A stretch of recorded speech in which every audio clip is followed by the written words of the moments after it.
Sa taong 1983, sa maliit na bayan ng Logan, Ohio, may bagong simbahang evangelical na nagbukas na tinatawag na Tabernacle of Faith. Ang tagapagtatag ng simbahan na si David Oyedepo ay nagmula sa Nigeria at nagsabi sa kongregasyon na nagkaroon siya ng 18 oras na pagpupulong sa Diyos. Sabi ng Diyos sa kanya na panahon na upang palayain ang mundo mula sa kuko ng dyablo sa pamamagitan ng pangangaral at pananalangin. Pero bago tayo magpatuloy, pwedeng makahingi ng like at subscribe para sa aking YouTube channel. At kung gusto nyo ng mga ganitong video, si David Oyedepo ay isang napakakarismatikong mangangaral, kaya't naging napakapopular ng Tabernacle of Faith Church sa Logan. Dito sa simbahan nakilala ni Bill at Sandra Inman ang isa't isa. Si Bill ay 18 years old na noon at tumutugtog ng mga musical instrument sa simbahan tuwing linggo. Si Sandra naman ay nagdadalang tao at nag-a-attend din ng simbahan kasama ang kanyang mga magulang. Sa tradisyon ng kanilang pamilya, isinilang ni Sandra ang kanilang anak na lalaki na si Will. Sunod-sunod ang kanilang pagdalo sa simbahan, at noong 17 years old si Will, nakilala niya si Summer Cook, isang 15 years old na miyembro rin ng kanilang simbahan. Ngunit naghintay sila hanggang sa maging 18 si Summer bago sila ikinasal noong 2004. Pagkatapos ng kanilang kasal, sinabi ng mga magulang ni Will na dapat tumira ang bagong kasal sa kanilang bahay. Hindi ito nagustuhan ni Summer, ngunit dahil kay Will na sobrang sunod sa urine sa kanyang ama, sumunod siya. Sa parehong taon, itinayo ni Bill ang sariling simbahan sa kanilang garahe at nagbago ang takbo ng buhay ng pamilya Inman. Mula sa diary ni Summer Inman, napansin niya ang malaking pagbabago kay Bill.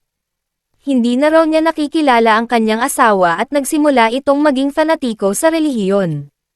Sa hapunan, ibinahagi ni Bill na naririnig niya ang tinig ng Diyos sa kanyang mga panaginip at nais niyang ipaalam ito sa iba para sa kanilang kapakanan.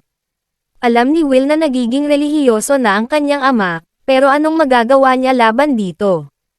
Sa simula, tila delusyonal ang ideya ni Bill Inman para kay Summer at iba pa. Ngunit dumami ang mga tao sa kanilang garahe, nagdarasal, nakikinig ng masigla sa mga talumpati ng kanilang leader, at nagbibigay pa ng donasyon. Noong 2005, ipinanganak ni Will at Summer ang kanilang panganay na anak na lalaki at pinangalanan siyang Alex. Ngunit pagkatapos ng kapanganakan ng sanggol, napagtanto ng lahat na malaki ang problema ng kanilang pamilya sa pinansyal. Ipinagbawal sa mga kababaihan na magtrabaho kahit saan at itinakda na sila'y magsilbing tagapag-alaga sa bahay lamang. At ang 4 na adult kasama ang sanggol ay hindi mabubuhay nang umaasa lang sa donasyon ng mga miyembro ng simbahan at sa mga bihirang trabaho ni Will sa isang pamilyang konseho. Sinabi ni Bill na lilipat sila sa Florida. Pagdating sa Florida, si Bill at si Will ay nagtrabaho sa construction habang ang mga asawa nila ay nanatili sa bahay at nag-aalaga kay baby Alex. Ayon sa diary ni Summer, hindi masyadong nagbago ang sitwasyon sa paglipat sa Florida. Buong araw, nawawala si Will at ang kanyang ama sa trabaho, at si Sandra at ako ay nananatili sa bahay na kasama si Alex buong araw at gabi. Kailan kaya magiging independent si Will? Hindi ko na yata kayang maghintay para dito. Sa kanyang conclusion na sa Florida, hindi kayang kumita ng malaking pera, nagdesisyon si Bill Inman na bumalik sa kanyang lugar ng pinagmulan. Ngunit dahil sa hindi pagbayad ng buwis, kinuha ang kanilang bahay sa Logan at ipinas siya ng korte ang pagbabawal sa anumang pagpunta sa bahay. Kaya't lumipat sila sa isang inuupahang bahay sa kanayunan ng Vinton, malapit rin sa Logan. Doon, isinilang ni Summer ang 2 anak na babae, sina Kelly at Alana. Ayon sa diary ni Summer, wala pa rin silang pera. Gusto ni Will na magkaroon siya ng 12 na anak para sa kanya. Minsan, tumatawa ako sa harap niya, na kanyang itinuturing na kasalanan at kung minsan ay tumitigil siyang kausapin ako. Noong 2010, naging opisyal ng leader si Bill Inman ng Tabernacle of Faith Church, at kasama ang kanyang asawa na si Sandra, nagparehistro sila ng isang non-profit na organisasyon na tinawag na Mercy Ranch. Isang maliwanag na ideya ay sumagi sa isip niya na itayo sa pangalan ng simbahan ang isang bahay para sa mga ulila, balo, at mga walang tirahan. Ngunit natural, wala silang pera para sa ideya na ito. Gayunpaman, natagpuan ng bagong lider ang isang paraan para maayos ang sitwasyon. Itinayo niya ang isang loteriya kung saan ang nanalo ay makakakuha ng $200. Ang natitirang 79 na tao ay tatanggap ng hindi kukulangin sa mahahalagang premyo. Ang natirang pondo ay gagamitin para itayo ang bahay na pinapangarap ni Bill. Nagkaroon ng telebisyon at radyo na patakaran, at pati si Bill mismo ay nagtungo sa mga bahay-bahay, unay humihingi sa mga residente na sumali sa charity lottery. Ang resulta ay nagtagumpay, si Bill Inman ay nakalikom ng $1 million. Ang draw para sa grand prize ay nakatakdang gawin sa Setyembre taong 2010, ngunit gaya ng maaaring naisip ng karamihan, walang draw na naganap sa Setyembre, gayon din sa Oktubre o Nobyembre, niloko lamang ni Bill Inman ang mga taong nagtiwala sa kanya, at wala siyang plano na ibalik ang pera sa sinuman. Sa panahong iyon, nag-employ si Wills ng isang taong nagngangalang Adam Peters para alagaan ang landscaping sa kanilang property, pati na rin ang iba pang gawain sa bahay. Madalas na nag-uusap si Adam at Summer tungkol sa trabaho, sa katagalan, nagsimulang magkaroon ng pagtingin sa kanya. Ang hindi niya napagtanto ay ang krisis sa relasyon ni na Summer at Will. Gayunpaman, hindi siya sumusuko at nagbibigay ng mga senyales ng atensyon sa mga anak ni Summer, kaya lumipas ang panahon, nag-file si Summer para sa diborsyo. Kinuha niya ang mga bata at pumunta sa kanyang mga magulang. Doon, nakakuha siya ng trabaho para sa unang pagkakataon sa kanyang buhay, bilang isang tagalinis sa bangko, dahil sa maagang kasal at patuloy na pagkakakulong sa bahay ng pamilyang Inman, wala siyang edukasyon at walang karanasan sa trabaho maliban sa pagpapalaki ng mga anak niya. Kaya't hindi inaasahan ni Summer na makakuha ng mas mataas na sahod na trabaho. Ngunit sa kanyang kalooban, natutuwa siya kahit na doon lang, dahil sa unang pagkakataon sa maraming taon, nararamdaman niya ang kanyang independensya. At sa unang pagkakataon, wala siyang iniisip na sinuman. Sa kabila ng kanyang pagkamuhi kay Will, hindi niya ikinatatakot na si Will ay makikita ang mga bata kung gaano kadalas niyang gustong makita ang mga ito. Sa kanyang palagay, kailangan ng mga bata ang kanilang ama, gayon din ang kanilang mga lolo at lola. Tunay nga, si Bill Inman, sa kabila ng kanyang mapanupol na karakter, ay lubos na maalalahanin at mapag-aruga sa mga bata. Isang araw noong Disyembre taong 2010, dumating ang isang sheriff sa bahay ng pamilyang Inman at inutos sa pamilya na umalis sa bahay dahil sa hindi pagbabayad ng renta. Nang malaman ito ni Summer, pumunta siya sa bahay ng pamilyang Inman upang kunin ang lahat ng bagay na hindi niya nagawang kunin noong siya'y lumipat sa kanyang mga magulang. Nakakatakot pumunta sa isang bahay kung saan ituring na siyang traidor. Kaya't tinawagan niya si Adam para tulungan siya sa pakikipagsapalaran pumunta sa bahay ng pamilyang Inman. Ngunit hindi pinayagan ng pamilyang Inman na pumasok ang sinuman sa bahay nang makita nilang dumating si Summer kasama ang kanyang bagong kasintahan. Nagsalita sila ng masasakit na salita at sinabi nila na susunugan ang lahat ng ari-arian ni Summer sa likuran ng kanilang bahay. Kahit ang pulis ay hindi nakatulong sa alitan, dahil sinaktan ni Will ang isang pulis na dumating, habang si Adam, na nagulat sa kanyang nakita, ay sumigaw na sasaktan siya at papatayin. Sa parehong araw, nagdesisyon si Summer na magsumite ng ulat laban sa kanyang dating asawa. Dito, ipinunto niya na si Will ay hindi na kailanman naging parehas, na hindi siya nagkaroon ng lubos na kontrol sa kanya, hanggang pagkatapos ng kasal, pati na rin ang kanyang mga tawag, text, at email. Kinontrol din niya ang oras ng kanyang tanghalian at kung kailan siya kailangang kumain, kung gaano katagal dapat siya maligo, at gaano katagal dapat siya sa labas. Paminsan-minsan, kinukuha niya pati ang kanyang telepono at maaaring hindi makipag-ugnayan si Summer ng isang linggo, kahit sa kanyang sariling magulang. Inamin din niya dito na gusto ni Will na makahanap ng pangalawang asawa. At nang hindi ito itinago kay Summer, nagrehistro siya sa mga site ng pakikipag-date kung saan naglalabas siya ng mga intimate na larawan at bukas na nag-uusap sa iba't ibang babae. Sa kanyang diary, Madalas isinulat ni Summer na gusto niyang magdiborsyo kay Will ngunit natatakot. Ang takot na ito ay mauunawaan. Maraming beses na binalaan siya ni Will na kung magdidesisyon siyang magdiborsyo, papatayin siya nito. Kinuha ng pulis ang pahayag mula sa takot na si Summer na nagdala ng takot sa kanyang damdamin sa loob ng maraming taon. Sumagot si Will nang inimbestigahan siya ng mga pulis. Oo, kinuha niya ang telepono ng kanyang asawa mula sa kanya, ngunit iyon ay upang hindi siya makipag-usap sa kanyang kabit na 24 hours. Oo, binabantayan niya ang kanyang pagkain, ngunit iyon ay dahil iniintindi niya ang kanyang kalusugan. Ang kanyang mga sagot ay tila hindi kapanipaniwala sa pulis at ipinagbawalan siyang lumapit sa kanyang dating asawa. At siya'y binigyan din ng multa at probisyon dahil dito. Isang ugali na hindi kayang itaboy ng pamilyang Inman, sapagkat tila sa kanilang palagay, ito ay pang-aabuso sa kanilang anak. Ngunit sinabi ni Will ang tungkol kay Adam Peters. Sa kanyang pahayag, ipinunto niya na noong nagtatrabaho si Adam sa kanilang bahay, ipinakita niya ang hindi kanais-nais na interes ng mga anak nila ni Summer at na maaaring masama ang maidulot sa mga bata kapag sila ay magkasama. Pagkatapos nito, ang pinakamasamang bagay sa buhay ni Summer ay nangyari noong gabi, ika-22 ng Marso, 2011. Si Summer ay tapos na sa kanyang trabaho sa bangko, na matatagpuan sa mismong lugar ng Logan. Ang bangko mismo ay sarado na sa oras na iyon, at ang kanyang gagawin na lamang ay linisin ang alikabok at magtapon ng basura. Nag-text siya kay Adam upang sabihin malapit na siyang matapos sa trabaho, at malapit na siyang umuwi.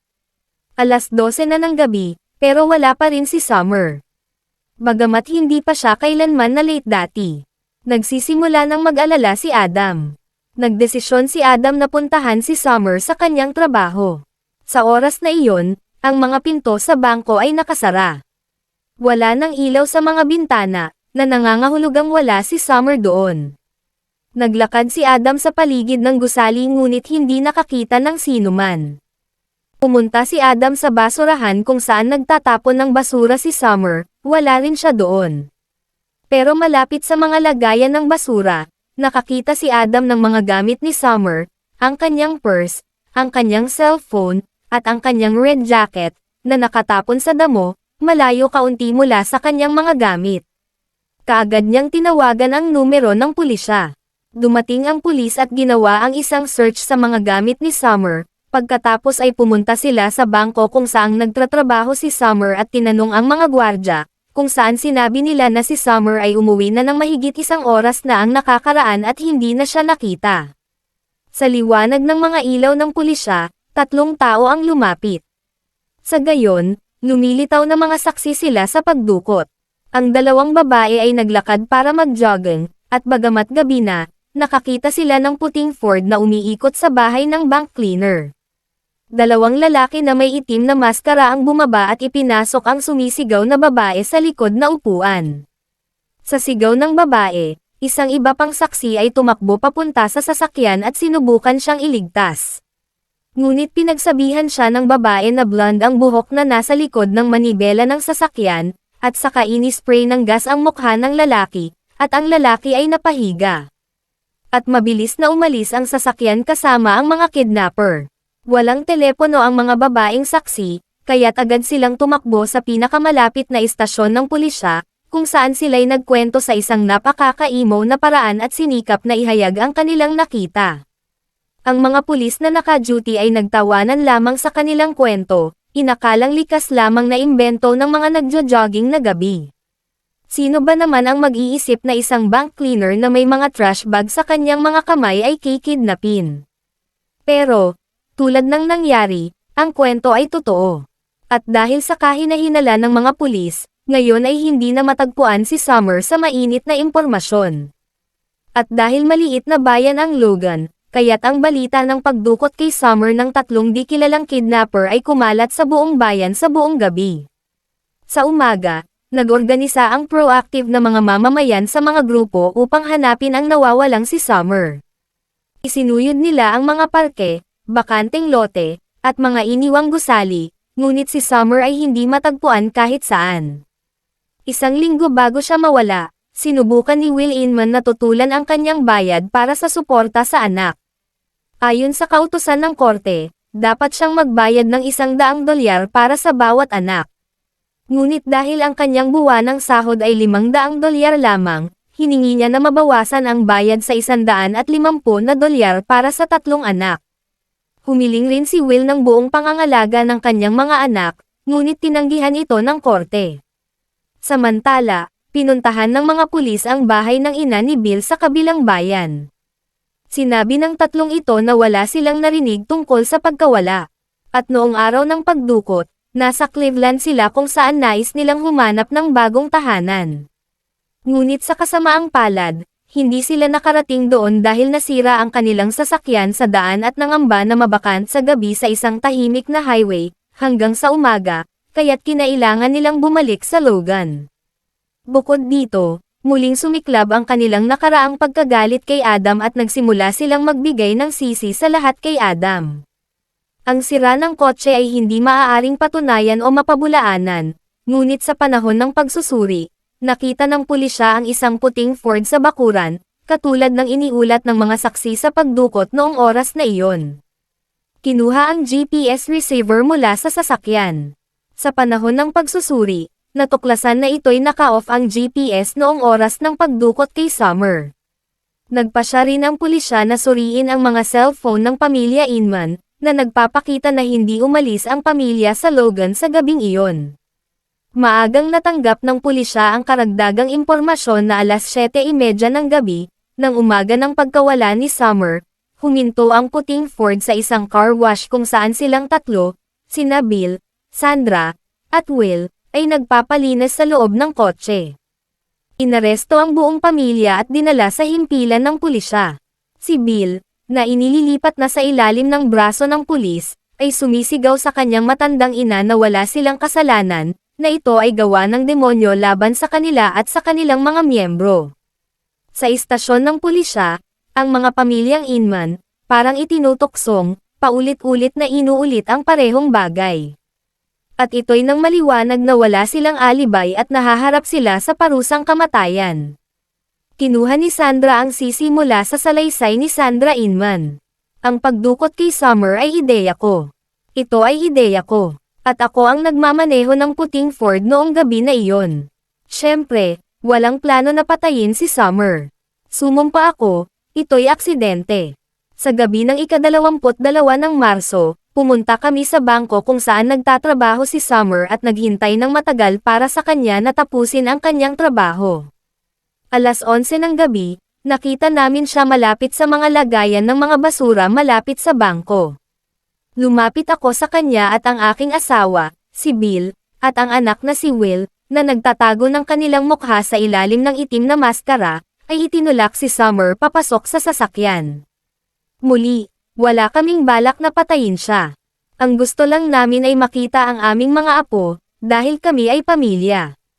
Sa isang pag-akit, itinali ni Will ang mga kamay at paa ni Summer ng plastik na tali upang hindi ito makatakas. Mukhang isa sa mga tali ay masikip sa kanyang leeg. Sobra niya ang kanyang lakas at nagsimulang mamatay si Summer at ang kanyang mukha ay nagsimulang magdilim. Gusto ni Will na putulin ang tali, ngunit hindi niya ito mahanap ang kanyang kutsilyo. At ang kutsilyo na dala namin ay naipit sa ilalim ng aking upuan. At nang kanyang matagpuan ito, huli na. Si Summer ay patay na. Ipinalabas ni Sandra Inman kung saan itinago nila ang bangkay ni Summer. Ito ay isang lumang balon malapit sa simbahan ng tabernakulo ng pananampalataya. Oo, ang parehong simbahan kung saan una nagtagpo si Bill at Sandra at pagkatapos si Will at Summer, ang simbahan kung saan pareho silang ikinasal at kung saan sila'y nagdasal at nangumpisal sa loob ng maraming taon. Kinumpirma ng autopsy ang mga salita ni Sandra. Si Summer ay talagang namatay dahil sa pagka-suffocate. Wala nang ibang sugat ang natagpuan sa kanyang katawan. Noong 2012, ang korte ay naghatol kay Bill Inman at Will Inman ng habang buhay na pagkakakulong. At si Sandra Inman, sa kabila ng pag-ako ng lahat ng sisi, ay tumanggap din ng habang buhay na sentensya. Ngunit pinahintulutan siyang humiling ng parole matapos ang 15 taon. Bakit nga ba? Marahil dahil, Ayon sa mga kamag-anak, ang mga babae sa pamilya Inman ay hindi nagdedesisyon ng anuman. Sumusunod lamang ang buong pamilya kay Bill. At kung ito man ay plano ng masamang tao para muling makuha ang pangangalaga sa mga bata, ito ay kay Bill. At kinuha ni Sandra ang sisi upang iligtas ang kanyang asawa at anak, ngunit hindi siya nagtagumpay. Salamat sa panonood.